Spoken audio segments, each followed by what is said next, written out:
excited to be here. They're gonna. Hello and welcome to Journey Through the Eyes, the EMDR podcast that is here to unveil and explore the transformative power of EMDR therapy. Our mission here is to support both the new and seasoned clinicians with those critical conversations, resources about EMDR. Therapy and building your incredible private practice. I'm one of your hosts. My name is Tamera J. Brown. I am an EMDR consultant in training, and I have with me my amazing co-host, Miss Kathy on the couch. Kathy, introduce yourself. Yes, Kathy Couch here. I'm with Rewired 360 out here in Twin Falls, Idaho on Friday. It's so awesome. And we are so excited today to have our guest here, David Polidi. David reached out to us and put together a podcast summit conference meeting with all the EMDR podcasters. That's how we met. And he's going to be part of our mental health summit coming up in May. So we're going to be doing a series on all of our mental health, our guests for the mental health summit. And so we're happy to have you. David, I'll let you kind of introduce yourself. Great. I'll start by saying thank you for having me here. It is an honor. Um, I love you guys. It's been so much fun. It's been a really interesting journey and ride. We had the other podcast, so it's so nice to be back on this podcast with both of you. And we had that, I like to call it a party, where we had a party with five, what was it? I think it was five of us. No, maybe more. It was a whole bunch of us, nine of us, that all got together and started to talk and dive into the magic of EMDR. And now with the summit and being able to be a part of it, I am super excited to Mhm. talk about my love of EMDR. Of course, you know me, I'm going to bring in IFS into the arena. And it feels so relevant to be talking about Mhm. burnout. So I'm so excited to be a part of that and start really kind of thinking about what is this thing that we're calling burnout and how do we help each other get through it and feel better? We had a few questions here for you. We're just going to be kind of going through all of um, the questions here. Can you talk a little bit about what it was like creating your proposal and what that was like for you, and just going through all that information as we're working on this podcast today? Sure. Well, I got this email from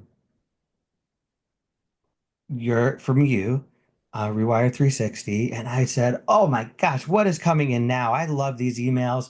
I raced to read it and saw that there was something for the first time ever, I believe, that you're putting together that it was sounded so exciting. It sounded like you were going to bring together a bunch of us that love EMDR and to talk about how can we help one another to deal with burnout. And so for me, I'm all about integration. I'm all about coming together. I'm all about community. So I said, you know what? I got to throw something together. I got to see if I could offer something to this. And I figured, what if I just do IFS, EMDR, and bring that? And so you wrote back to me and said, is there a way that we could shift this to really address burnout? And I thought to myself, yes, I'm going to figure that out. Went to ChatGPT, help me, ChatGPT, and then started really thinking about it, really thinking about what would IFS informed EMDR say about burnout? How would it deal with burnout? And then, of course, I had somebody, as the universe gives us gifts, I had somebody that is an expert on burnout in my podcast. And so I was able to talk to her. I was able to explore her role in burnout. Right now, on a little side tangent. And if you want to dive into this, we can. If not, I totally respect that.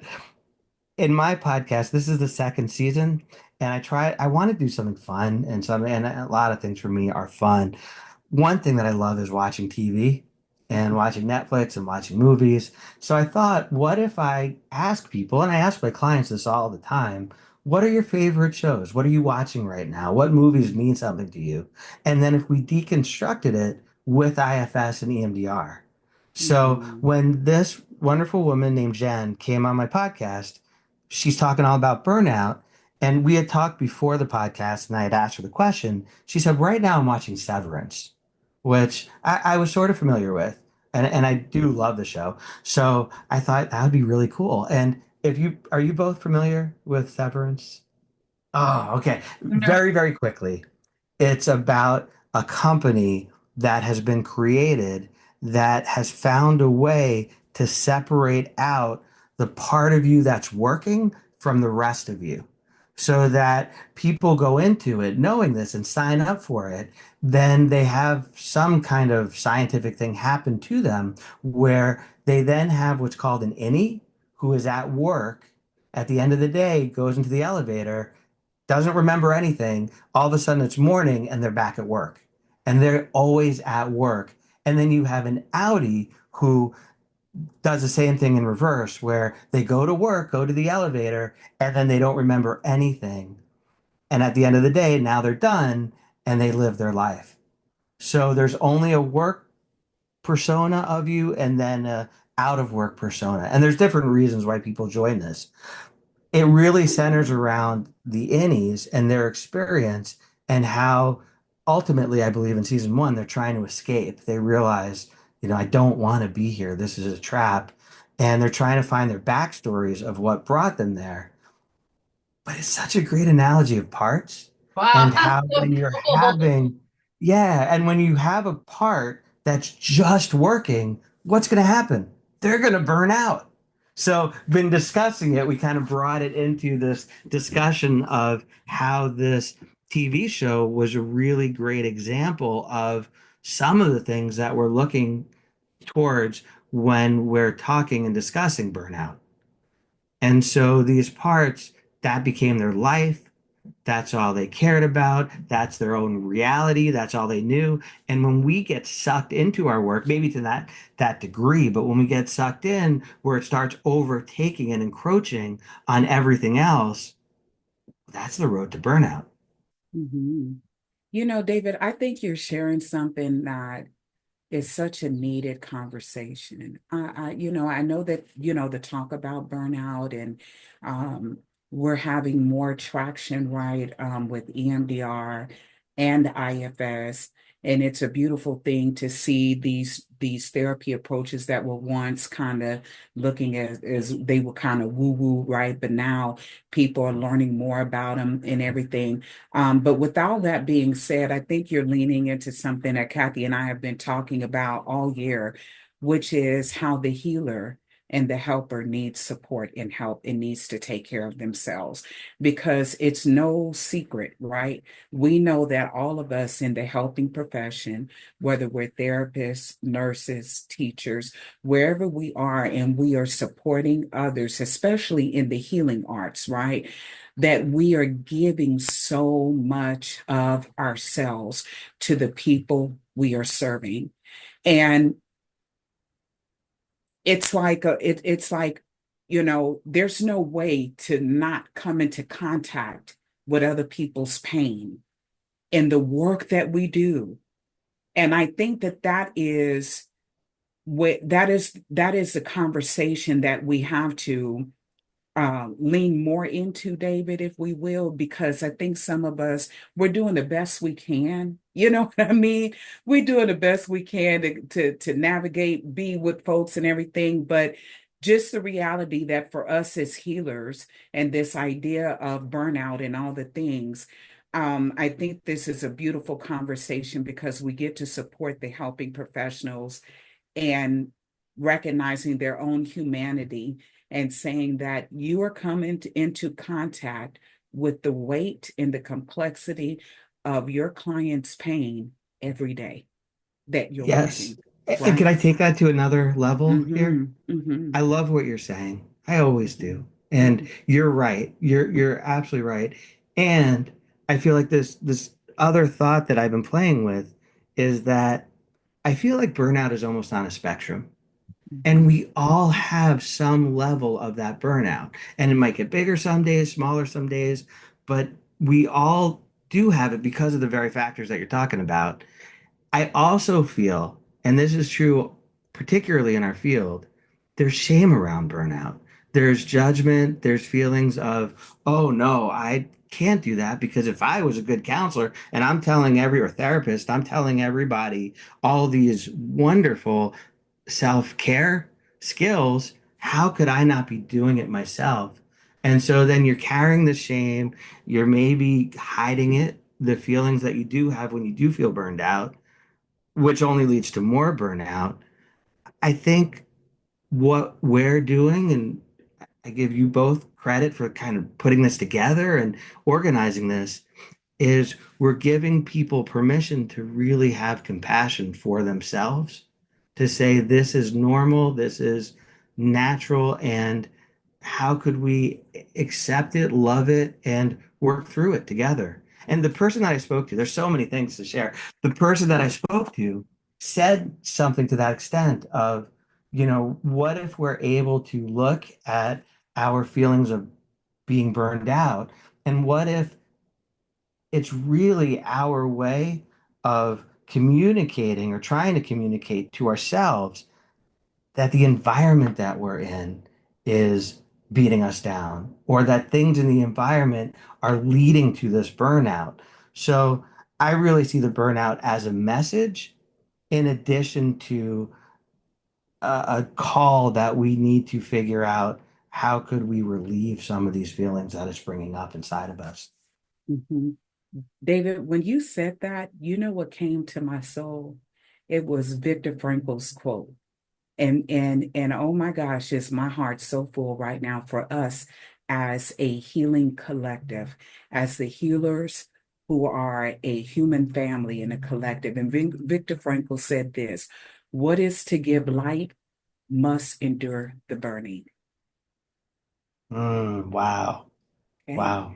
That which is to give light, that which does give light must endure the burn. And I love how you validated the fact that, um, well, in my hearing, it's almost like we can begin to gently and humanly just accept the fact that burnout is not that we're going to not experience it, right? But that we can embrace it as a part of the journey that we do in this thing we call life, not only in the work we do, but just as human beings, period, right? Absolutely. Mhm.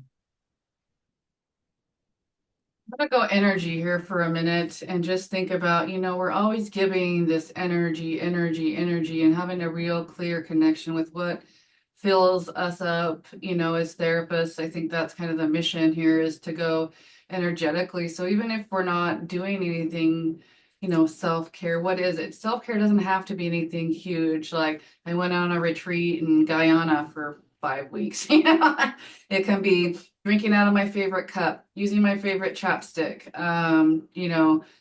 taking a breath in my car. It can be just these small things. And so I think these things are very important as we're talking about burnout, doing these daily practices that can become rituals so that we can prevent the things in our future that cause us to have these symptoms that are distressing, right? And so sometimes, one of my questions is, what would you recommend to a new therapist to strategies to implement as a new clinician to prevent burnout? What would you say to a new clinician? In the field, we have our capes on, and we're in our first session with all of our CBT books. I'm going to do the CBT. Wait, I'm doing DBT. Wait, I'm doing what am I doing? What would you say to them as for self-care? Yeah, I would say to them, first of all, let's normalize what you're going through. And let's see how we all have this. And it's nothing to be ashamed of. And let's see how we could connect. Oh, look, there's something coming up June that is being put on. It's a summit. And I would say, I think it would be wonderful for you to go to the summit. You're going to hear some really interesting speakers, and we're going to talk about burnout and self-care. So I would say to go to the summit first. I I have a lot of thoughts about what you're saying, and it leads me into some of my presentation. think backing up to answer your question, a concrete thing that people could do, in addition to what you're saying, is, it could be a small thing, drinking from your favorite cup, going to Dunkin' Donuts is mine, whatever it is. I think I love to call out a great Buddhist monk, Thich Nhat Hanh, and how he is all about the mindfulness of every moment. So we're not going to be mindful every moment. However, if we realize that things are feeling heavy or feeling like they're attacking us, we can just take a breath and connect to our body, connect to what's going on, maybe go out in nature and just be very aware. In that way, we become an observer to what our emotions are. We take a little bit of space and we say, could we just identify and describe what it is that's going on in our body, what it is that our mind is wanting to think in this moment? And I find for myself that's a really nice first step, just to see where I'm at and to ask myself, what is it that I'm needing in this moment to feel a little bit more grounded? And then the answer comes uh, in what would help me to feel more connected to myself, to others. Now, what's interesting is that I'm guessing that if you're in this field, and even if you're not in this field, if you talk to any therapist ever in your life, you have a list of things to do. If you don't, go buy or go on the computer, check out DBT. I have a DBT book. It has 200 things that you could do. So there's no shortage in what you could do. I'm guessing we all know what to do.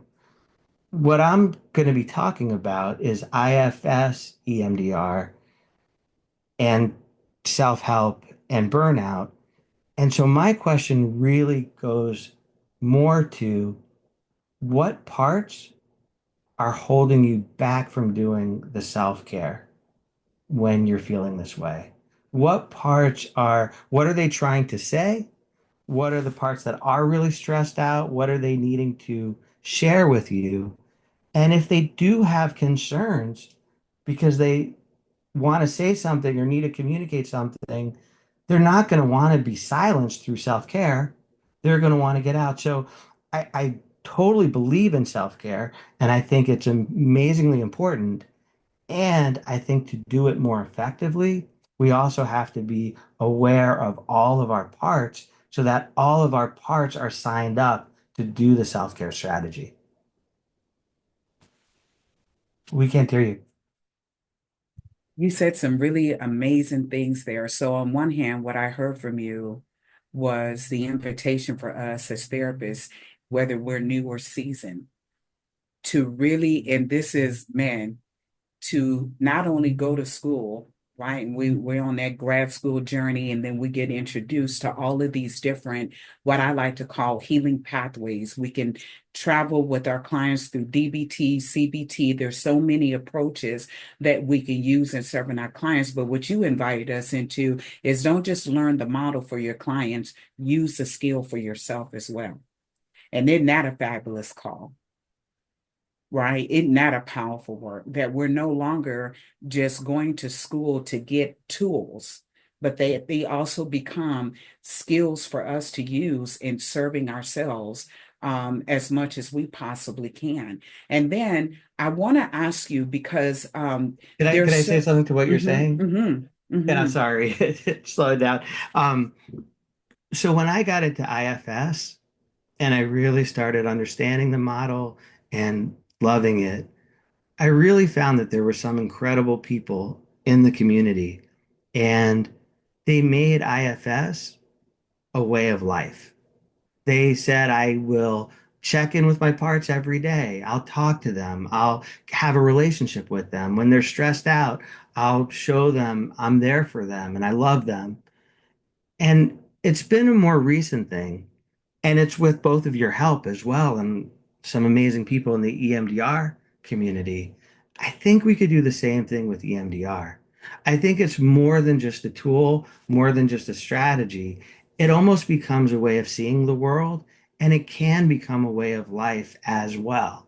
And so when we take these things on as almost like to me, I don't know if this feels right to others in the audience, but to me, it's almost become sort of religion where I feel I'm going to use these skills in my life to help myself get more grounded, to help myself heal, to help myself connect.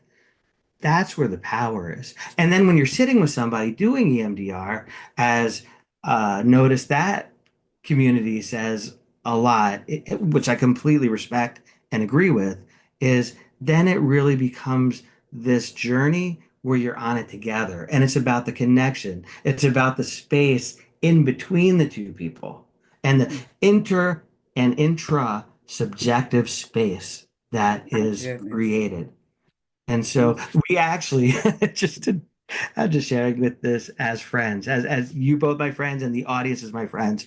I recently talked to Notice That on their podcast, telling them my whole journey this year. And so we decided let's talk about shrinking. So it's not published yet, but we're going to be talking about the intrasubjective space that we could see within the TV show Shrinking, which is just so much fun to go into that realm. But in order to do that, you need to be aware as a therapist of yourself so that you're able to bring in that calmness, that awareness, and help if the client is feeling really activated, really upset, to be able to allow them to tap in. This is more from IFS, but perhaps I could say it in an EMDR way, if this makes sense. Almost to tap into your AIP so that that could help them tap into their AIP. Oh, David, loaded, right? I mean, just so loaded because Kathy and I have been talking. I don't know, it's been like about 2 years since we've been on this journey. And I shared with her, I said I was in a training with a Gestalt psychologist from Mexico back in Yeah, 2015. I'm still waiting for the name. You were I don't talking about this person. remember. What is the name? I don't remember his It's name. He was just Monte. no, not Gabor, not Gabor Mate. It was another gentleman. He was from Mexico and he was a Gestalt psychologist specifically, but I cannot remember his name. And I mean to tell you that man came So into to this man, if you're in the audience, if you're listening, please yeah. call in. Please let us know your name. We had him. I was working at the San Antonio Council of Alcohol and Drug Abuse, and it was just a CEU training, but he came in. Oh my gosh. And he said to us, he said, if you're a therapist in the room, he said, know this today, before you were ever called and given these technical terms of being a therapist or a clinician, he said, in ancient times, the people knew you as the healers. And he said, and it is time for us to embody that. But that also meant, David, exactly what you're sharing with us, right? And everybody, I believe this, and this I don't know how it's going to go over. Many are called to this field to do the work of the healer, but there are a few who are really chosen. And the people I believe that are chosen to do this work are those who are sensing and hearing the call in that magnetic pull to allow not to just do the work, but to become it and live it as a lifestyle. Because from a polyvagal theory, right? One thing you said that, ooh, this is juicy. One thing you said, right? And you were talking about how when we regulate ourselves, in other words, right, our therapeutic, our healing presence is what helps to set the tone to help our clients to also begin to regulate themselves. Talk about the vagal nerve. Right? Because we know through polyvagal theory, we're only as well as our vagal nerve. We're only as well. We only feel as well. We only are as well as our vagal nerve, right?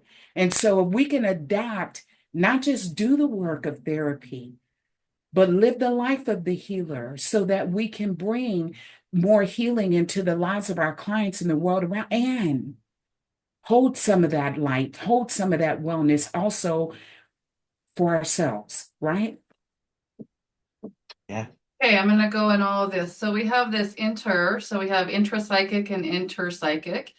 So Subjective. Or are you, I'm I'm just talking sorry. about those two terms. So intra between is between me and you, and I forgot what inter is, something different. But intra is the dynamic between me and you and the facilitation of that process. So as we're looking at our own resources, we have to have our own resourcing on board to your point of the AIP, so that we have our own work to be able to give. So when we're in a dyad, right? We're in a me and you therapy session, and, we have to be turned on and tuned in to be able to have this, what I'm going to go energy now, energetic exchange. If I'm vibrating low and I don't have it to give you, then you're not going to receive the full amount. But if I'm doing things that make me vibrate high, those sessions are the most magical. I just did a little TikTok with Katy Perry from the Grammys, and it says, what it looks like when an EMDR memory is fully processed and she's just about to push the button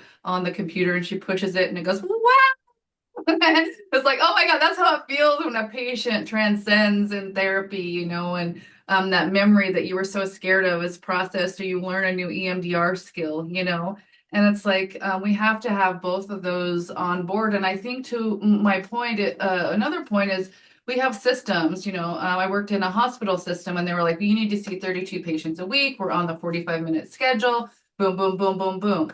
And at that time, as a newer therapist, I was like, okay, I'll do that. That's no problem. And what I would say now to a new clinician would be, it's okay to set boundaries and limits of this is too much, I'm not able to do that. Or is this system something I need to be a part of? And that was one of the reasons why I chose private practice, because I have 3 children, 2 of them are twins, and it's like I need that time to be able to also, again, to your point of the parts, have time, mommy parts, times for them. We're not just parts in therapy, but we also need other different parts of us that need to come forward for different things. And so that's kind of how I had my journey. I was like, I don't know if I can do private practice, but my life, what's going on in your life? I would encourage you to consider that. And then what are your goals? I didn't come, to be a new therapist to be like, I'm going to have a private practice. I'm going to do Rewire 360. I'm going to, change the mental health landscape with EMDR. I didn't know that. And so just kind of to your point of knowing it's a development process, right? Like you with IFS, still you have so much to learn, but we have not arrived. We still need to keep that moving forward and going, and understanding that energy dynamic can bring our resources on board, so we can do what I call spiritual healing between us, so that, my guides, resources are all coming forward, and then theirs together in that moment, instead of, them just having their resources and their resource team of 10 and mine of 10. Now we have 20 for both of us. It's like, oh, this is so cool. Mhm. I love this. Can we do something? Because I know Kathy and we've spent a lot of time on the Journey Through the Eyes podcast talking about EMDR. David, for people that may be, in my community or in other communities that may not even know about IFS, and they're probably listening like, parts, what are parts? Can you, in a simple way, help the folks in the listening audience to understand what are parts and what are we meaning when we talk about parts and IFS? Yeah. So I was thinking about this podcast and I'm thinking about my training that I'm going to do coming up with you.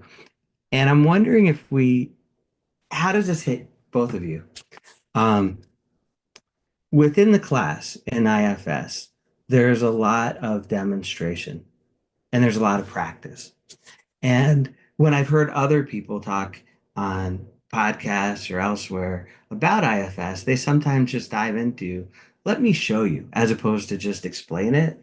And since I know both of you, I feel really comfortable with both of you. How would that feel to you if instead of like describing it with words, I just show the audience? That's great. I think it's all about the experience. It goes in line with my view of EMDR. It's like it's an experience. I can sit here and tell you, and we had that. I did that with Wes Wingett in the Adlerian therapy once, and that sticks in my mind more than anything he said. So I think that's amazing. The experiential, like I can just tell you about EMDR all day, but until you have the experience, you're not going to really get it. So I'm on board. I don't know. I'm going to shift it to Tamera, but. I'm definitely on board. Okay, who would like to be a volunteer I'm for it? down. You want to do All it right right. now? Yeah, Oh if you shit. want to. Okay.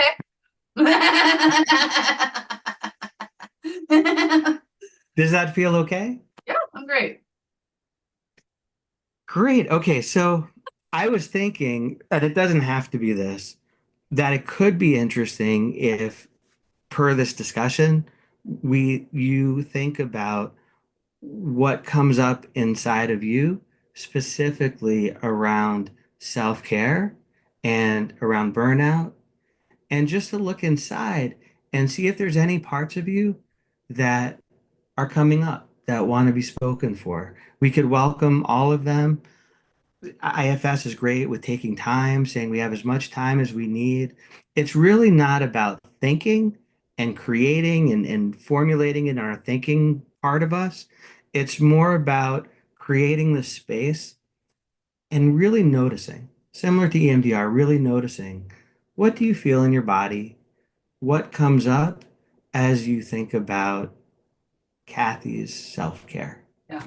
It's like I'm more of an imagery, so it's like a healer, right? And she's putting salve on the wound and just going over like mine's my chest, and so she's just like rubbing it and putting the salve on it and putting the bandages over it, with the tea and the herbal tea, and someone's rubbing my feet. It's like you go into a tent, those healer tents, and you're sitting down. It's like I've brought you to the healer, and so they're just sitting there doing the works on you. That's kind of what I I see. love that. I love that. So check inside, Yeah. open the door for Okay. this healer, Okay. and see if she's willing to. I know we're on a podcast, we're being recorded. See Okay. if she's willing to show up inside of you. See if she's willing, if we kind of create that invitation. Yeah. Could you feel her Yeah. present? Yes. Yeah. Mhm. Where do you feel her in your body? All in my heart. Ah, In beautiful. my gut. Some of my gut, I'm saying. But as I'm scanning right now, I'm going, yep. It's all like, How do you feel it? How does it show up in your heart? it's like a swirling ball. And so it's like, oh, like, there's a lot of activity, I guess is what I'm feeling. And then like she's just there to like calm the rotation down, if that makes sense. Okay. Like behind Yeah. you, Does like it make that sense to image you? behind you, yeah. Oh yeah, of course. It's like that, how do I feel? Just give me a second here.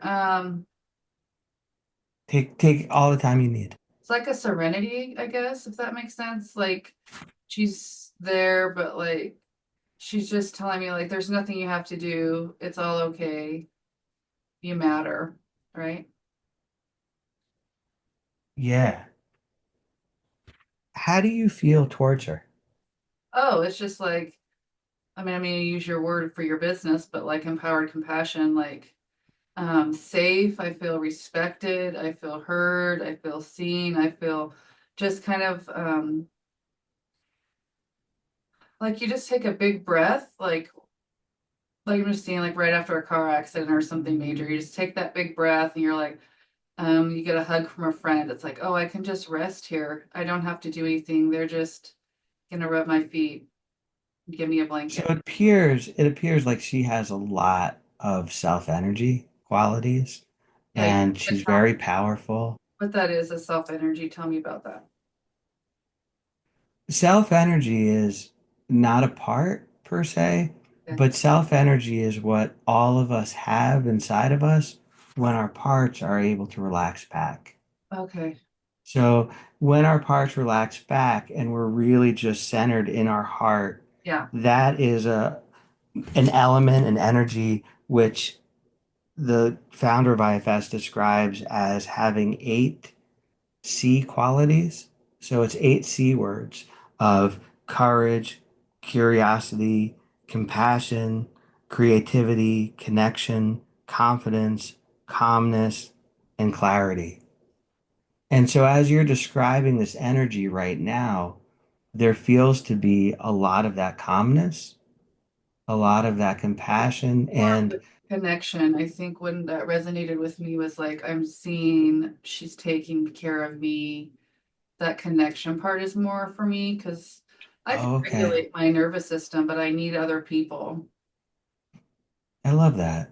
Now, what differentiates self energy Mhm. from a part is that parts want to do things.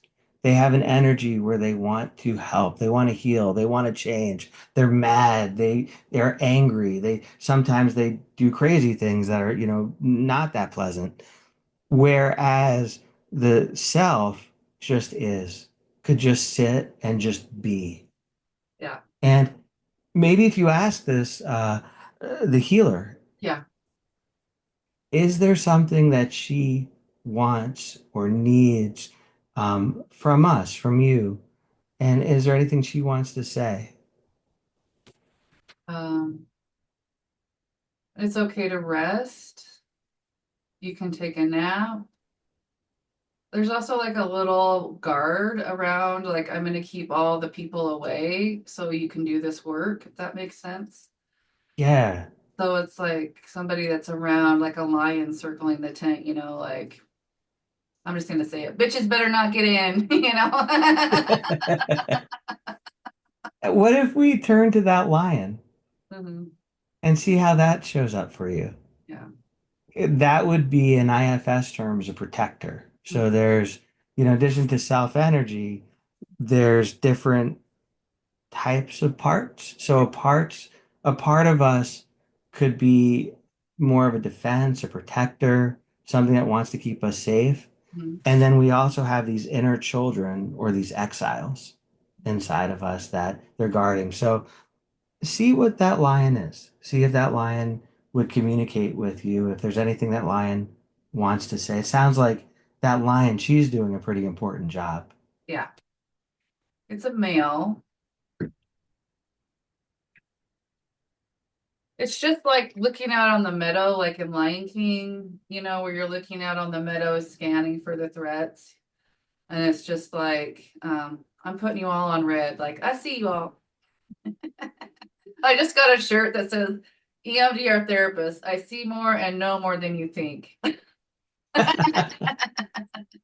So it's like So if the that. lion was wearing a shirt, would that Yeah. lion be wearing that shirt? Yeah. Yeah. Nice. Is there, if you go to that lion, Yeah. how do you feel towards that lion? Oh, just like it's different. Okay, give me a second.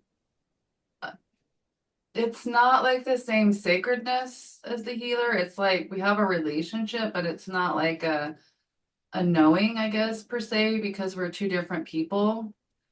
Like it's a part of me, but like it's not the essence. Like with the healer part, I'm like kind of more aligned with the healer part because that's more of who I feel like my essence is. But like the protector, like it's there and I can access it, but it's not like my true soul, right? Yeah. How do you feel towards it in terms of just your feelings? It sounds like you're appreciating the fact that it feels like a part. I think when we talk about parts in IFS, this lion feels something that I would attribute to is a part of you. Um, and then we just look with our heart and see how do we feel towards that lion? Grateful. That's wonderful. So if you could feel that gratefulness and just send it in the lion's direction, let that vibration just catch and see how that lion responds to that gratefulness that you're giving it. What do you notice? It's like resting, like um it's just okay, I'll just use this analogy. So my cat, we have a cat. I found it, rescued a cat. And every morning she gets up and she gets on my chest and she just sits there and purrs. It's like giving me Reiki. It's like I'm allowing her to be near me, but I'm not afraid of her. I guess it is a her. You're right. I guess it is a her. So it's like that. Like I'm not afraid of her, but I know she'll whoop some ass. What would you like to say? What would you like to say to this lion? I would like to just thank her. Yeah. Do you feel like she's able to hear that and respond to it? Yeah. Like an energy, like she's gonna let me in. Does that make sense? But she doesn't let everyone in. Maybe just you could tell her, communicate how appreciative we Okay. are that she's letting us in and she's letting you in. And your job right now, as you kind of move towards the lioness, just notice how she's feeling, how she's showing up in your body. I feel so much love, within you towards her. So just let her keep feeling that and just see how is that lioness responding.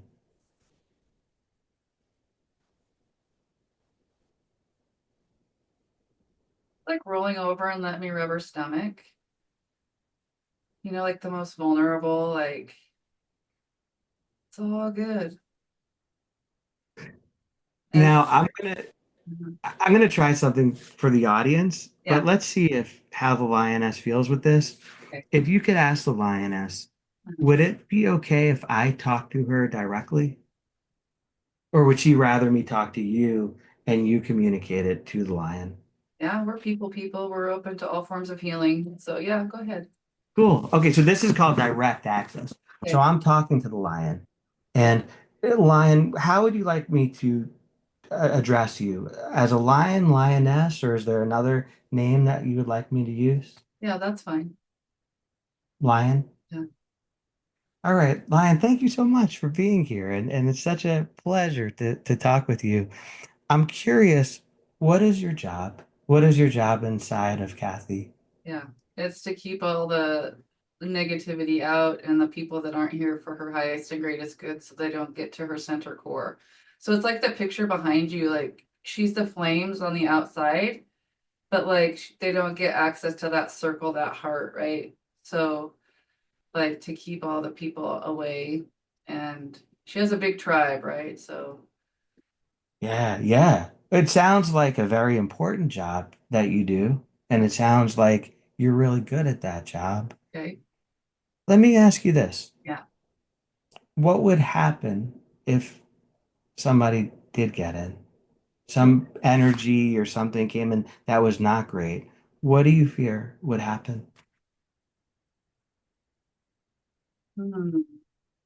Well, she's recovered from it before, and she's always been able to come back. So I'm not afraid that it's gonna like destroy her, but I just know that some wounds, we're afraid that it'll wound her, so it'll take more time for the healer to heal it.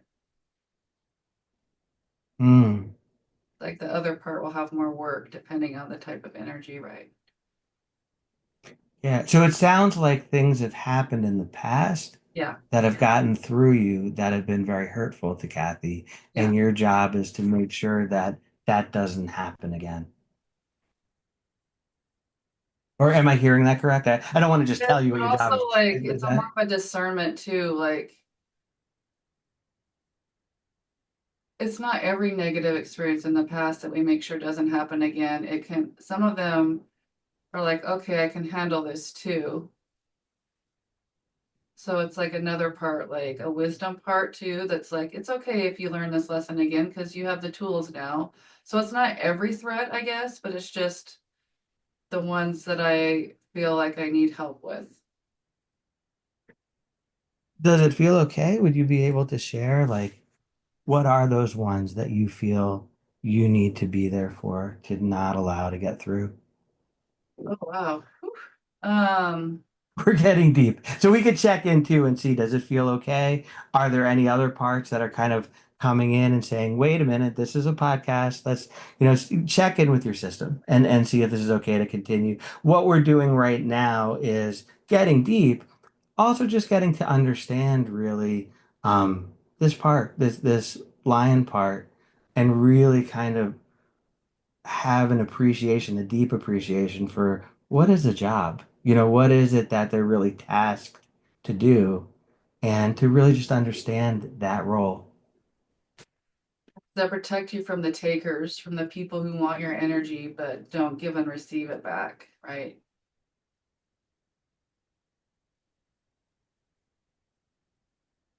Yeah. It's like, in Aladdin where he goes down the market and he steals all the, the coins and the apples and everything. Like no one's gonna upset my apple cart. Like I'm the protected one. If he comes to steal my cart, like the lion's gonna be like, no. Right. And so it's like that. It's like, but also like the Yeah. discerning part of like, it's all right if he takes an apple, maybe he's hungry. Right. So it's kind of like a discerning part too, where it's like, oh, there's more like people that'll bring you pain.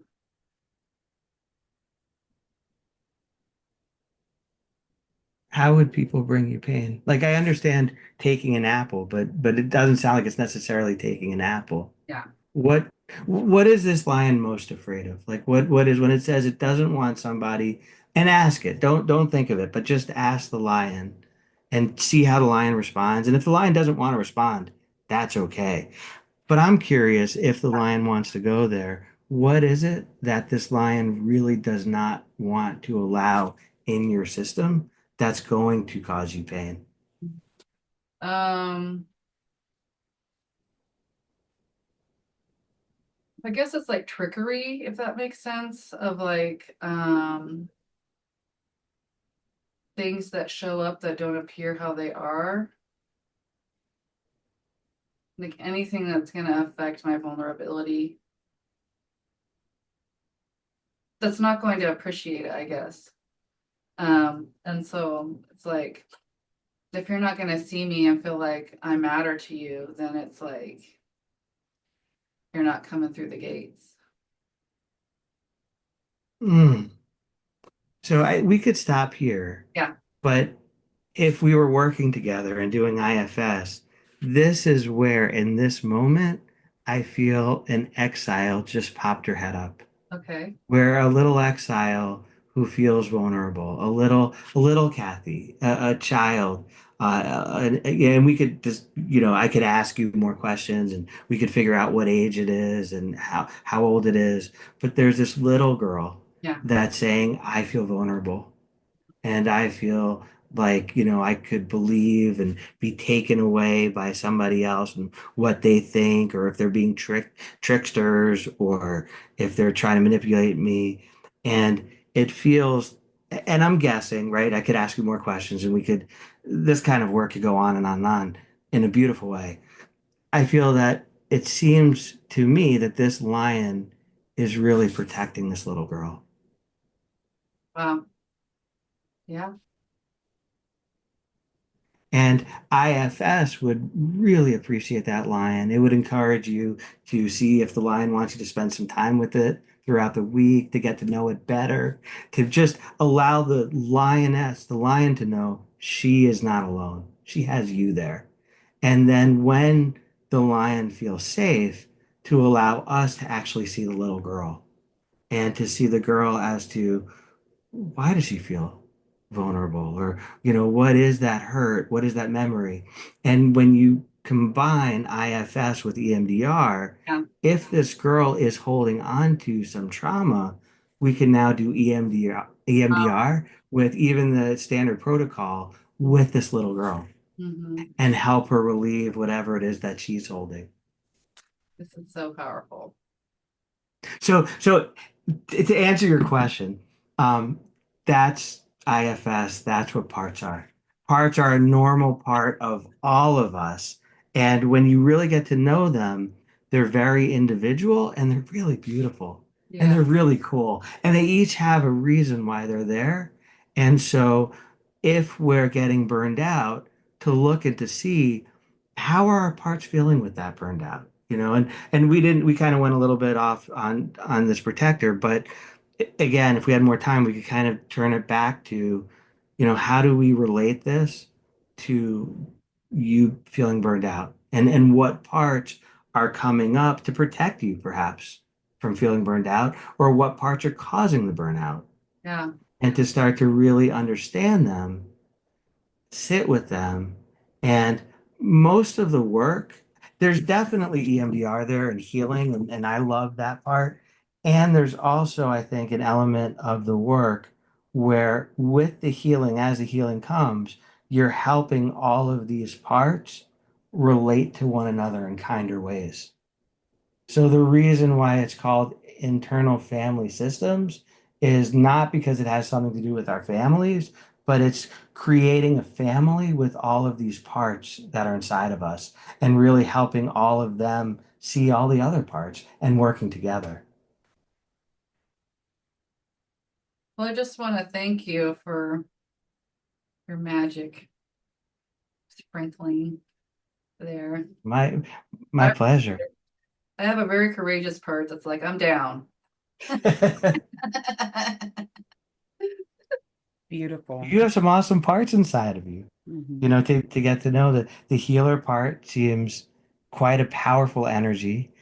And yeah, I think ultimately we allow the parts to guide us wherever they want. But if we are struggling with something, whether it's self-care, whether it's something in our life that keeps popping up, it is, I think, in the IFS view, it's because parts are working, overworking, and trying really hard to correct something. Sometimes they're stuck in the past, sometimes they're fighting with one another, but it's a map of how to understand why we're suffering right now in this moment. Mhm. This has really been very incredible. And Kathy, I salute you. You just such a beautiful display of openness and curiosity and willing to share yourself in such an incredible way. And thank you, David, for taking care of her the way you did and being gentle, and allowing the folks in our listening audience to look and to witness what counseling with care looks like. And you have that, David, and it's so incredible. And so we want to hear from you before we have to surrender everybody into their Friday. That, David, if you had any words of wisdom to leave with our listening audience, what would you say to them today? Come to the summit. Come to the summit, folks. Get some Word of more of wisdom. this.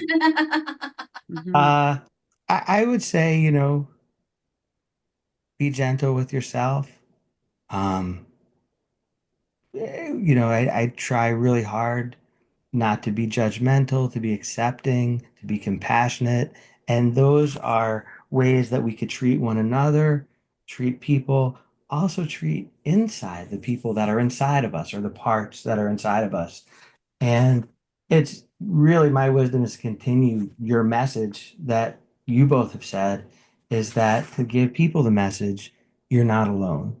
And whatever you're going through, you're not unhealable. You're not broken. There's nothing wrong with you. This Mm, world is kind of messed up in my mind these days. And I think this is the way our bodies are responding to the situations that are around us. And you never have to feel, you know, shame, guilt. If you did something wrong, there's a way to correct it. Um, there's a way to repair whatever it is that we did do. And so this is really a call to people to know that there's communities out there and there's ways to find more healing and don't give up on yourself. You're worth it. yes. And then, David, where can we find you? Can you share your website with the folks so that if they want to reach out, they'll be able to look you up? Sure, please. Open invitation. Um, my website is www.empoweredthroughcompassion.com. And yeah, definitely reach out. I'd be happy to answer any questions or just share more. And you could Beautiful. find me at the summit. Yes, come to the summit. Kathy, go ahead on. I'm going to pass this mic Okay. on over to All you. right. Take us out. All right.